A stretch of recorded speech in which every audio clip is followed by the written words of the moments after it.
오늘 저는 서구 세계가 심각한 위협에 직면해 있음을 알리기 위해 참석했습니다. 서구 세계의 가치를 수호해야 할 사람들이 필연적으로 사회주의로 나아가고 결과적으로 빈곤과 경제적 박탈로 이어지는 세계에 흡수되기 때문에 위험에 처해 있습니다. 불행하게도 최근 수십 년 동안 서구 세계의 주요 지도자들은 특권적인 계급에 속하려는 열망으로 다른 사람들을 도우려는 선의의 욕구에 의해 우리가 집단주의라고 부르는 다양한 버전의 자유 모델을 포기했습니다. 우리는 실험이 전 세계의 사람들을 힘들게 하는 문제에 대한 해결책이 아니라 오히려 문제의 원인임을 말씀드리고자 이 자리에 왔습니다.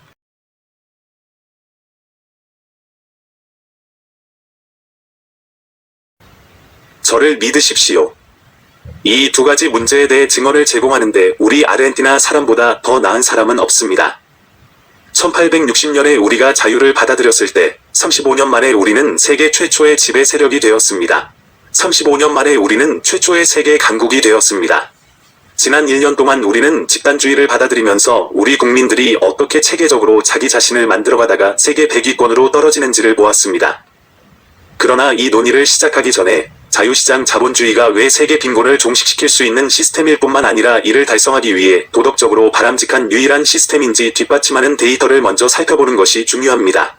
경제 발전의 역사를 생각해보면 0년부터 1800년경까지 세계 1인당 GDP가 기준 기간 내내 실질적으로 일정하게 유지되었음을 알 수 있습니다. 인류 역사 전반에 걸쳐 경제 성장의 진화에 대한 차트를 본다면 하키스틱 모양의 차트를 보게 될 것입니다. 이 차트는 90%의 시간 동안 일정하게 유지되다가 19세기부터 기하급수적으로 증가했습니다.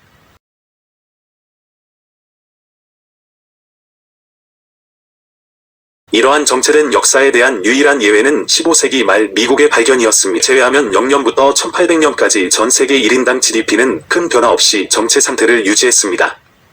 이제 자본주의는 경제체제로 채택된 순간부터 폭발적인 부를 창출했을 뿐만 아니라 데이터를 분석해보면 전체 기간에 걸쳐 성장이 가속화되고 있다는 것을 알 수 있습니다.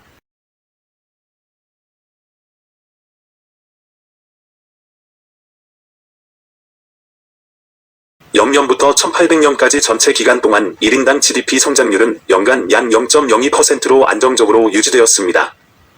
즉 사실상 성장이 없었습니다. 19세기 산업혁명 이후 성장률은 0.66%입니다.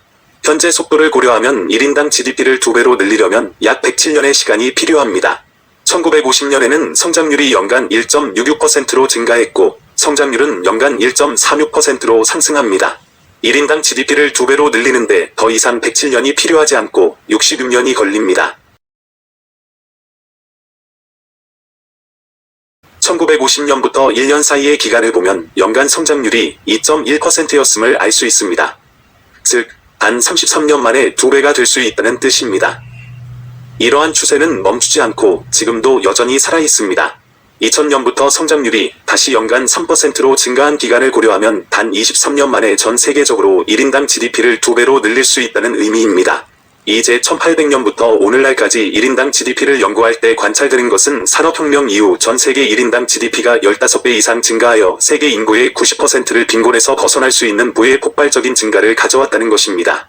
우리는 1800년까지 세계 인구의 약 95%가 극심한 빈곤 속에 살았고 팬데믹이 발생하기 전인 2020년에는 그 수가 5%로 떨어졌다는 사실을 결코 잊어서는 안 됩니다.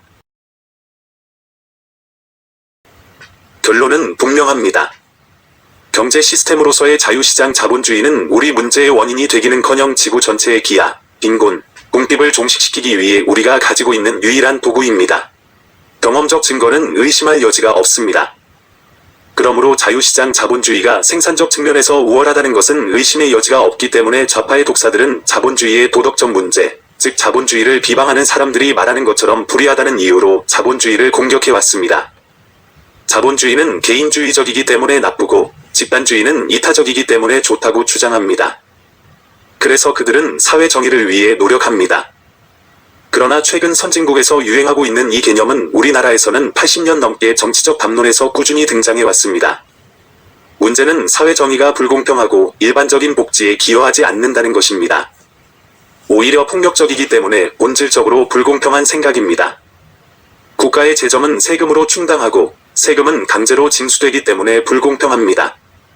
우리 중 누구라도 자신의 자유의지로 세금을 납부한다고 자신있게 말할 수 있습니까?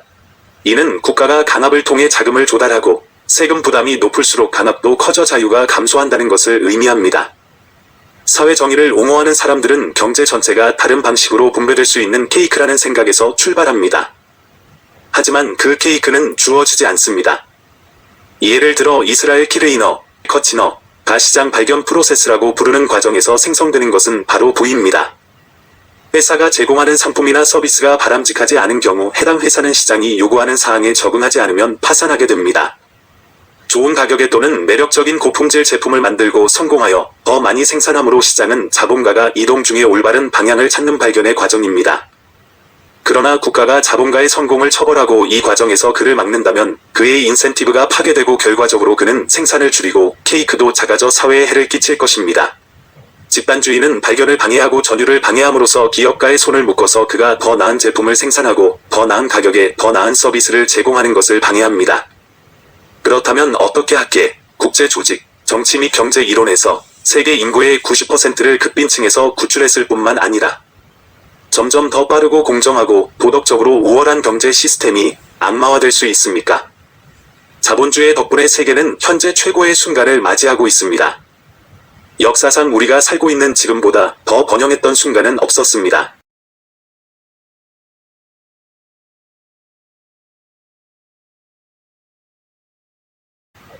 오늘날의 세계는 그 어느 때보다 더 자유롭고, 더 풍요롭고, 더 평화롭고, 더 번영하고 있습니다. 이는 모든 사람에게 해당되지만 특히 경제적 자유와 개인 재산권을 존중하는 자유국가에서는 더욱 그렇습니다. 자유국가는 억압국가보다 12배 더 부유하기 때문입니다. 자유가 있는 나라의 사람들은 억압받는 나라 인구의 90%보다 더 잘 산다는 말이 있습니다. 표준 형식에서는 가난한 사람이 25배 적고 극단적 형식에서는 50배 적습니다. 그리고 그것이 충분하지 않다면 자유국가의 시민들은 억압된 국가의 시민들보다 25% 더 오래 삽니다. 이제 우리가 방어하려는 것이 무엇인지 이해하기 위해서는 자유주의에 대해 말할 때 무엇을 의미하는지 정의하는 것이 중요합니다. 이를 정의하기 위해 나는 아르헨티나 자유사상의 가장 위대한 지지자인 알베르토 베네가스 린치, 엘버토 베너게스 린치 교수의 말을 인용합니다. 그는 자유주의는 비침략의 원칙에 기초하여 타인의 삶의 계획을 무제한으로 존중하는 것이라고 말했습니다. 개인 재산이 기본 제도인 생명, 자유, 재산에 대한 권리, 국가 개입이 없는 자유시장, 자유경쟁, 노동분업, 사회협력을 수호하며 더 나은 품질의 상품으로 다른 사람에게 봉사해야만 성공할 수 있습니다. 더 나은 가격. 즉, 자본가, 성공한 기업가는 사회 전체의 복지에 기여하는 사회적 은인입니다. 간단히 말해서 성공적인 기업가는 영웅입니다. 이것이 우리가 아르헨티나의 미래를 위해 제안하는 모델, 즉 자유주의의 기본 원칙, 생명, 자유, 재산의 수호에 기초한 모델입니다. 이제 자유시장 자본주의와 경제적 자유가 전 세계적으로 빈곤을 근절하는 놀라운 도구였으며 현재 우리가 인류 역사상 가장 유리한 시기를 경험하고 있다면 서구가 위험에 처해 있다고 내가 주장하는 이유가 무엇인지 자문해 볼 가치가 있습니다. 나는 자유시장, 사유재산 및 기타 자유주의 제도를 옹호하는 국가에서 이론적 틀과 권력에 대한 야망의 오류로 인해 정치 및 경제기관의 부문이 자유주의를 약화시키고 사회주의로의 문을 여는 것처럼 서구가 위험에 처해 있다고 주장합니다. 그리고 잠재적으로 우리를 가난, 비참함, 침체로 몰아넣습니다. 왜냐하면 사회주의는 언제나 어디서나 빈곤하고 시도된 모든 나라에서 실패했다는 사실을 결코 지나쳐서는 안 되기 때문입니다.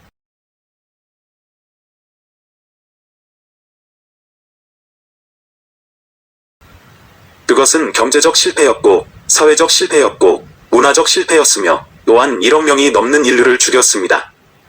오늘날 서구의 주요 문제는 장벽이 무너지고 압도적인 증거가 있음에도 불구하고 계속해서 사회주의를 옹호하는 사람들뿐만 아니라 그 안에 숨어있던 우리 지도자, 사상가, 학자들과도 맞서야 한다는 것입니다. 잘못된 틀은 우리 역사상 가장 큰 부와 번영을 가져다준 시스템의 기초를 약화시킵니다. 내가 언급하고 있는 이론적 틀은 신고 경제 이론으로 의도치 않게 국가 침입, 사회주의, 사회 타락을 가능하게 하는 도구를 설계합니다. 신고전주의의 문제는 그들이 사랑한 모델이 현실과 일치하지 않기 때문에 모델의 전제를 수정하는 대신에 오류를 시장의 실패로 돌린다는 것입니다. 시장의 실패를 가정한다는 내용의 본질에는 가격 체계의 왜곡만 초래하여 경제적 계산을 방해하고 결과적으로 저축과 투자, 성장을 방해하는 규제가 도입됩니다.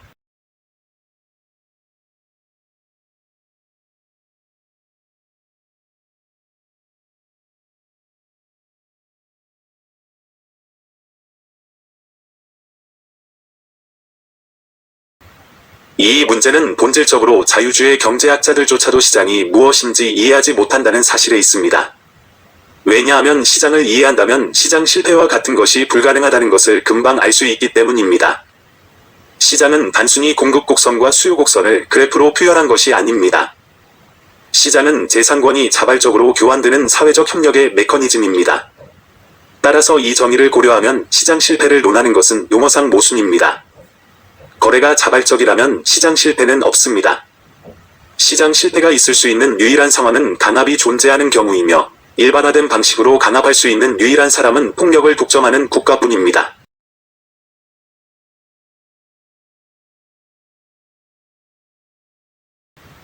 따라서 누군가가 시장 실패가 있다고 생각한다면 중간에 국가 개입이 있는지 확인해보라고 권합니다. 국가 개입이 발견되지 않으면 확실히 잘못된 것이므로 재분석을 제안합니다. 시장 실패는 존재하지 않습니다. 후전주의가 묘사하는 시장 실패의 한 예는 경제의 집중적 구조입니다.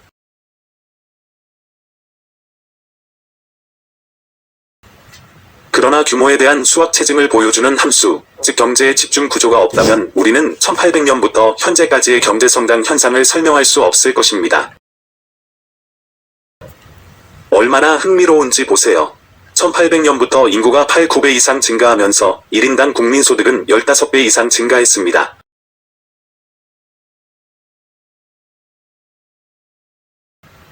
명확히 하기 위해 더 많은 수익이 있습니다. 이로 인해 빈곤율이 95%에서 5%로 감소했습니다.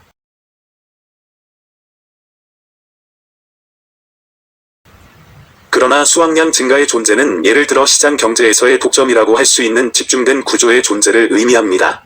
신고전주의 이론에 따르면 그렇게 많은 웰비잉을 창출한 것이 어떻게 시장 실패로 간주될 수 있습니까? 신고전파 경제학자들은 고정관념에서 벗어나 생각합니다. 모델이 실패하더라도 현실에 화를 내지 마십시오. 모델에 화를 내고 바꾸십시오. 신고전파 모델의 딜레마는 인지된 실패를 목표로 삼아 시장 기능을 향상시키는 것을 목표로 한다는 것입니다. 그렇게 함으로써 그들은 사회주의의 문을 열었을 뿐만 아니라 경제성장을 약화시키는 것입니다. 예를 들어 독점에 대한 규제를 시행하고 독점의 이익을 해체하고 이익을 말소하는 것은 필연적으로 경제성장을 말살시킬 것입니다. 즉, 시장을 모르거나 실패한 모델에 집착하여 필연적으로 시장 실패로 추정되는 것을 바로잡으려고 할 때마다 사회주의의 문을 열고 사람들을 빈곤에 빠뜨리는 것입니다. 그러나 국가 개입이 해롭다는 이론적 입증과 그렇지 않을 수 없기 때문에 실패했다는 실증적 증거에 직면하여 집단주의자들이 제안할 해결책은 더 큰 자유가 아니라 더 큰 규제로 규제의 하향 나선을 생성하는 것입니다. 우리 모두는 더 가난해지고 우리 모두의 삶은 호화로운 사무실에 앉아있는 관료에게 달려 있습니다. 집단주의 모델의 엄청난 실패와 자유세계에 부인할 수 없는 발전을 고려하여 사회주의자들은 자신들의 의제를 바꾸지 않을 수 없었습니다. 그들은 경제 시스템에 기초한 계급투쟁을 뒤로하고 이를 공동체 생활과 경제성장에 똑같이 해를 끼치는 다른 사회적 갈등으로 대체했습니다.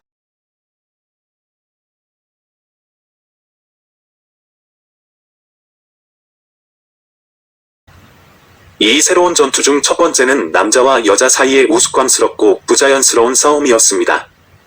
자유주의는 이미 남녀 평등을 확립했습니다. 우리 신조의 초석은 모든 사람은 평등하게 창조되었으며 우리 모두는 창조주께서 부여하신 양도할 수 없는 동일한 권리를 갖고 있으며 그 중에는 생명, 자유, 재산이 있다는 것입니다. 이러한 급진적 페미니즘 의제는 국가 개입을 증가시켜 경제 과정을 방해했습니다. 여성부처나 이 의제를 홍보하는 국제기구를 통해 사회에 기여하지 않은 관료들에게 일자리를 제공합니다.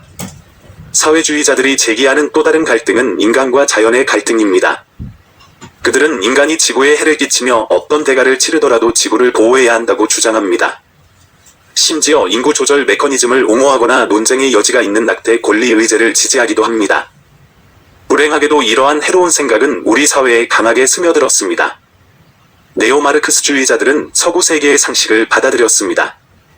그들은 미디어, 문화, 대학, 심지어 국제기구의 전유를 통해 이를 달성했습니다. 마지막 사례는 이러한 다자간 기구에 속한 국가의 정치적, 경제적 결정에 막대한 영향력을 행사하는 기관이 관련되어 있기 때문에 매우 심각합니다. 다행스럽게도 우리 중 더 많은 사람들이 감히 목소리를 높이고 있습니다. 이러한 생각에 정면으로 맞서지 않으면 가능한 유일한 운명은 더 많은 국가, 더 많은 규제, 더 많은 사회주의, 더 많은 빈곤, 더 적은 자유뿐이며 결과적으로는 더 나쁜 삶의 질에 직면하게 됩니다. 불행하게도 서구는 이미 이 길을 걷기 시작했습니다.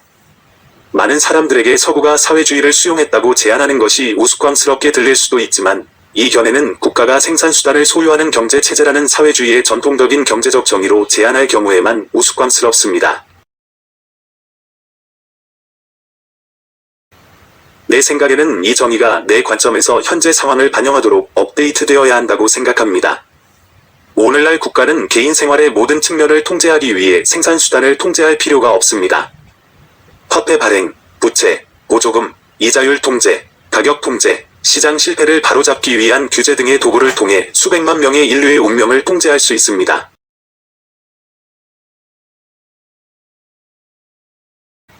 이것이 바로 우리가 자신을 공산주의자, 파시스트, 나치당, 사회주의자, 사회민주주의자, 국가주의자라고 공개적으로 선언하든 관계없이 대부분의 서방 국가에서 정치적으로 받아들여지는 제안의 상당 부분이 다른 이름이나 형태로 일반적으로 집단주의적 변형인 지점에 도달한 방법입니다. 사회주의자, 기독교 민주주의자, 케인즈주의자, 신케인지안, 진보주의자, 포퓰리스트, 민족주의자, 세계주의자. 결국 실질적인 차이는 없습니다. 모든 사람은 국가가 개인 생활의 모든 측면을 통제해야 한다고 주장합니다. 모두 인류 역사상 가장 눈부신 발전을 이끈 모델과 반대되는 모델을 정의합니다. 우리는 오늘 다른 서구 국가들에게 번영을 향한 길을 다시 시작하도록 초대하기 위해 여기에 왔습니다. 경제적 자유, 제한된 정부, 사유재산에 대한 무제한적인 존중은 경제 성장에 필수적입니다. 집단주의가 만들어내는 빈곤은 환상도 아니고 운명론도 아닙니다. 아르헨티나인들은 적어도 100년 동안 아주 잘 알고 있는 현실입니다. 우리는 이미 이것을 겪었습니다.